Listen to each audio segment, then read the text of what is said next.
Hello, welcome back GCC academy. मैं Ramzan sir. दोस्तों, Bihar university के तमाम स्टूडेंट सेशन 22 से 25 के पार्ट 1 के और सेशन 21 से 24 के पार्ट 1 या प्रमोटेड स्टूडेंट्स इस वीडियो को ध्यान से देखिएगा।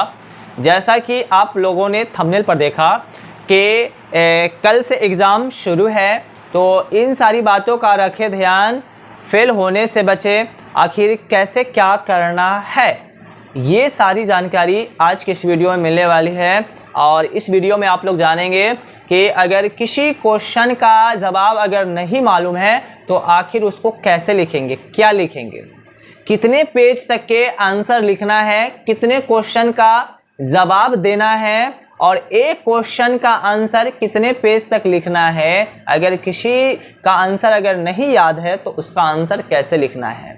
ये वीडियो आप लोगों के लिए बहुत ज़्यादा इम्पोर्टेंट होने वाली है और इस वीडियो का इंतज़ार काफ़ी दिनों से था, तो आप लोग बिना स्किप किए हुए इस वीडियो को 8 से 10 मिनट तक के पूरा फुल वॉच कीजिएगा, ठीक है। तो चलिए, तो आप लोग जो है ना लास्ट में प्यारा सा कमेंट करके हमें ज़रूर बताइएगा। हड़बड़ाना नहीं है, आप लोग घबराइए नहीं, सारा डाउट इस वीडियो में आपको क्लियर होने वाली है। आप लोग जो है ना फेल होने की चिंता, एग्जाम देने की चिंता आप एकदम छोड़ दो। आप सभी लोग पास हो जाओगे, अच्छे नंबर से पास हो जाओगे। आई होप इस वीडियो को जो है ना देखिए, इस रूल्स को फॉलो कीजिए, आप आराम से अच्छे नंबर से पास कर जाओ, फिर फेल होने का नाम ही नहीं उठता, सवाल ही नहीं उठता। तो चलिए हम एक एक करके हम आपको स्टार्ट करते हैं कि सबसे पहले क्या करना है कि आपको एग्जाम सेंटर सबको पता हो गया होगा कि हमारा एग्जाम सेंटर कहाँ है, और रूटीन भी पता हो गया होगा सबको, सब्जेक्ट भी कि हमारा सब्जेक्ट जो है कब कब है, ठीक है। वो आप लोग समझ गए होंगे, ये तो समझ गए होंगे। नहीं समझे होंगे तो डिस्क्रिप्शन में वो दिया होगा रूटीन वाला वीडियो, कब किसका एग्जाम है, कौन सा पेपर है। तो वो इस वीडियो को देखने के बाद जाकर के देखिएगा, अभी नहीं, बाद में जाकर के देखिएगा, पहले इसको देख लीजिए, ठीक है। ये समझ गए। दूसरी नंबर बात क्या है, आगे बात क्या है कि आपको एग्जाम जैसा कि जिस दिन भी है उस दिन आप पहला दिन क्या करो, एग्जाम शुरू होने से पहले आधा घंटा, आधा घंटा या 1 घंटा पहले आप एग्जाम सेंटर पे पहुंचो। और एग्जाम सेंटर तो आप लोग देख लिए होंगे, नहीं देखे होंगे तो जाकर के देख लीजिएगा, ठीक है। आधा घंटा पहले, मान लो अगर 9 बजे से अगर आपका एग्जाम स्टार्ट है तो आप 8:30 बजे तक सेंटर पर पहुंच जाओ, या 8 बजे तक भी अगर पहुंच जाते हो तो क्या, अगर पहले ही अगर 1 घंटा पहुंच जाओगे तो क्या हो जाएगा, कुछ भी नहीं बिगड़ेगा और आपको फायदा ही होगा, कोई डर भय नहीं रहेगा, ठीक है। तो आप जो है अब सबसे पहले तो आप अपने अंदर जो डर है एग्जाम पास करने का, लिखने का, कि आखिर हम एग्जाम हॉल में जब जाएंगे तो आखिर हम क्या लिखेंगे, मैं फेल हो जाऊंगा क्योंकि मैं पढ़ा तो नहीं हूं, अगर पढ़ा भी तो याद नहीं किया हूं, आखिर क्या लिखूंगा। तो इस डर को जो है आप पहले निकाल दीजिए, खत्म कर लीजिए, उसके बाद जो है ना आपको सारा टेंशन खत्म हो जाएगा। जब आप एग्जाम हॉल में जाओगे आप देखोगे, रूटीन देखोगे कि रोल नंबर देखोगे कि हाँ इतना से इतना तक के किस रूम में बैठाना है, मतलब किस रूम में बैठना है, किस रूम में जाना है, किस रूम में बैठना है, आप देख लोगे तो आपको पता चल जाएगा कि हाँ 8, 10, 2, 3, 4, 5 इतना रूम में बैठना है, ठीक है। आप चले जाओगे, अपना रूम सीट में बैठ जाओगे, फिर आपको जो है ना आंसर शीट दिया जाएगा, यानी कि जो उत्तर पुस्तिका होगा वो आपको दिया जाएगा, उत्तर पुस्तिका दिया जाएगा। उस पर क्या क्या डिटेल्स भरनी है A to Z हम बताएंगे, कैसे आंसर लिखना है सारा चीज हम बताएंगे आपको, ठीक है। कितना पेज में लिखना है सब हम बताएंगे, पूरा अंत तक देखिएगा। पहले हम बता दिए थे, हर एक पॉइंट इंपॉर्टेंट है, तो पूरा देखिएगा।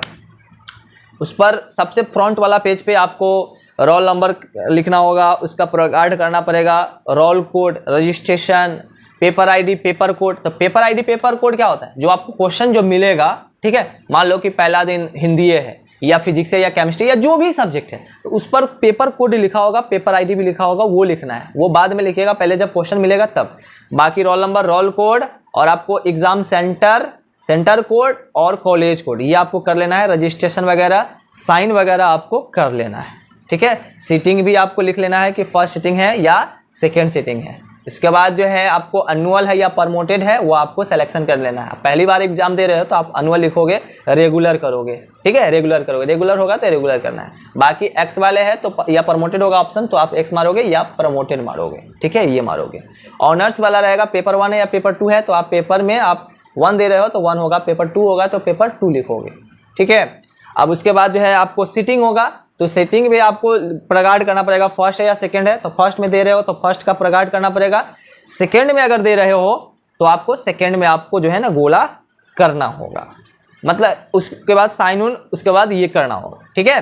अब आई होप कि ये वाला चीज आपको पूरा समझ में आ गया होगा। बाकी आप जब देखोगे ना, जब आप देखोगे तो पूरा आपको यकीन हो जाएगा कि हाँ सर जैसे जैसे बताया है वैसे वैसे पूरा जो है ना वैसे ही करना है, और पूरा समझ में आ जाएगा, क्योंकि आप तो पहला दूसरा पांचवा का तो स्टूडेंट नहीं हो, आप तो ग्रेजुएशन का स्टूडेंट हो, पूरा समझ में आ जाएगा, ठीक है। अब बात आता है, अब क्वेश्चन लिखने की बारी अब आता है। अब क्वेश्चन कैसे लिखेंगे? अब देखो आपको 5 या 6 क्वेश्चन का जवाब देना होगा। आपको वहां पर या group A, group B, group C तक के रह सकता है, ठीक है। आपको निर्देश दे देगा कि आपको ग्रुप ए से इतना क्वेश्चन को लिखना है, ग्रुप बी से इतना क्वेश्चन का जवाब देना है, ग्रुप सी से आपको इतना क्वेश्चन का जवाब देना है, ठीक है। तो आपको जो क्वेश्चन पहले आता है, जो क्वेश्चन पहले आता है, मान लो कि ग्रुप बी से ही आता है या ए से ही आता है या सी से ही आता है, तो आप लिख दो कि ग्रुप सी को अगर लिख रहे हो तो सी लिखो, क्वेश्चन नंबरिंग दे दो, क्वेश्चन नंबर क्या है, हाँ 5 है या 10 है या 11 है या आपको 3 है या 2 है, जो भी है वो लिख दो। क्वेश्चन लिखने का मन है तो आप क्वेश्चन उतार दो, और उसके बाद आपको जो याद क्वेश्चन है उसको आप लिखो। एक क्वेश्चन का आंसर कम से कम आपको 3 पेज में लिखना है, 3 पेज से कम नहीं लिखना है, पूरा आपको पेज मिला करके 15 पेज से ऊपर लिखना है, मतलब 15, 17, 18, 20 तक के आपको लिखना है, 20 पेज तक के आपको पूरा का जवाब देना है। अगर 15 से अगर आप कम लिखोगे तो हो सकता है आपको नंबर कम आ सकता है, आपको प्रमोट भी किया जा सकता है, प्रमोटेड भी लगा देगा, ये बात हो जाता है। तो 20 पेज 18 पेज से कम नहीं लिखना है, 15 पेज से कम नहीं लिखना है। एक क्वेश्चन का जवाब जो है आपको 3 से 4 पेज में देना है, उससे कम नहीं देना है। आप क्या करना है कि अब उतना बात तो याद तो रहेगा ही नहीं, तो आप क्या करना, उसी को फिर बार बार रिपीट करते रहना, फिर अतः, अर्थात, एवं, हैंस, देंस, इट्स, है ना, देयरफॉर, ये सब आप लगा करके आप उसको बढ़ा सकते हो। इंग्लिश वाले तो ये सब लगाएंगे, बाकी हिंदी वाले हैं अतः, अर्थात, अतः, एवं, है ना, इसलिए ये सब करके आपको फिर से उसको रिपीट कर देना है इधर उधर से, है ना। इस तरीके से 3 से 4 पेज पूरा देना है। उसके बाद दूसरा क्वेश्चन के लिए लिखने लगोगे तो उसका लगभग जो है आपको 2-3 लाइन गैप हो जाना चाहिए, ठीक है। 2 लाइन 3 लाइन गैप कर दीजिए, उसके बाद फिर अगला क्वेश्चन लिखिए। अब आगे ये है कि अगर कोई क्वेश्चन अगर हमको याद नहीं है, आंसर याद नहीं है, तो उसको कैसे लिखेंगे? तो देखिए उसमें का कुछ पॉइंट आपको समझ में आ रहा होगा, ऐसा थोड़ी है कि आपको पूरा जो है ना आपको समझ में नहीं आ रहा होगा, कुछ तो समझ में आ रहा होगा। अब आप ऐसा थोड़ी है कि 5वां 6ठा का स्टूडेंट है, आप मैट्रिक भी कर लिए, आप इंटर भी कर लिए, आप ग्रेजुएशन का स्टूडेंट है, तो आपको जरा सा भी तो कुछ तो पॉइंट समझ में आ रहा होगा। अब जैसे मान लो कि महात्मा गांधी पे दे दे कि महात्मा गांधी पर जीवनी लिखे या संक्षिप्त महात्मा गांधी के बारे में वर्णन करे, तो महात्मा गांधी के बारे में जितने भी बात याद है आपको, महात्मा गांधी का जन्म, उनके पिता का नाम, उनके माता का नाम, मृत्यु कब हो गया, उनका कहाँ जन्म हुआ, इसको किसने गोली मारा, देश के लिए क्या थे वो, क्या किए, किसके लिए लड़े, ये सब सारी जानकारी आप तो आराम से लिख सकते हो। ग्रेजुएशन का स्टूडेंट हो, माइंड में तो आप आराम से सोच सकते हो, मतलब जितना बात आप सोच सकते हो उतना आप लिखो। अब इंग्लिश मीडियम में क्या है कि अब देखो जिसको इंग्लिश साफे नहीं लिखने आता हो, अब ये भी तो हो सकता है कि भाई इंग्लिश हमें साफ नहीं आता है, तो जब आप इंग्लिश साफ नहीं आता है तो फिर आप साइंस लिए क्यों, आप फिजिक्स ऑनर्स क्यों लिए, केमिस्ट्री क्यों लिए, बायोलॉजी क्यों लिए? नहीं लेना चाहिए था, फिर आपको आर्ट्स लेना चाहिए था ना, ठीक है, क्योंकि आर्ट्स हिंदी होता है, हिंदी में आराम से सोच सकते हो। लेकिन अगर ले लिए है आप, इंग्लिश ले लिए है, तो आप क्या करो, आप तो कुछ तो समझ में आ रहा होगा ना। ऐसा थोड़ी है अरे इंटर में आप एग्जाम दिए हो, इंग्लिश दिए हो ना, तो कैसे लिख दिए थे, कैसे लिखे थे इंग्लिश में, कैसे लिखने आ गया था? तो आप उसी तरीके से सोचो, समझो, उसको बना दोहरा करके उसको घुमा फिरा कर लिखो। 2.5 पेज, 3 पेज में 4 पेज में कर दो, आपको मार्क्स मिल जाएगा। लेकिन आप छोड़ दोगे तो आप जो है ना फेल कर जाओगे। इसलिए क्वेश्चन को बिल्कुल भी छोड़ना नहीं है।